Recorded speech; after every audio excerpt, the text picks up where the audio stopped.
হত্যা চেষ্টার মামলায় সাবেক উপমন্ত্রী আব্দুল্লাহ আল ইসলাম জ্যাকবের 5 দিনের রিমান্ড মঞ্জুর করেছেন আদালত। সাভারের একটি মামলায় তাকে গ্রেপ্তার করা হয়। বিকেলে ঢাকার senior judicial magistrate Rabeya Sultana তার 5 দিনের রিমান্ড মঞ্জুর করেন। এর আগে তাকে ঢাকার চিফ জুডিশিয়াল ম্যাজিস্ট্রেট আদালতে হাজির করা হয়। এরপর মামলার তদন্ত কর্মকর্তা সাভার মডেল থানার উপপরিদর্শক মোহাম্মদ জহুরুল ইসলাম তার 7 দিনের রিমান্ড আবেদন করেন।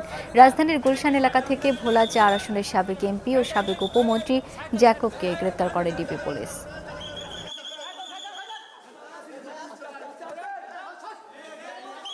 স্বৈরাচার প্যাসিড হাসিনার দোসর এবং ভোলা কর্পোরেশনের অবৈধ ভোটে নির্বাচিত এমপি আব্দুল্লাহ আল ইসলাম জ্যাকব তাকে সাভার থানায় একটি হত্যা চেষ্টার মামলায় তদন্তকারী কর্মকর্তা আজকে বিজ্ঞ আদালতে উপস্থাপন করেন।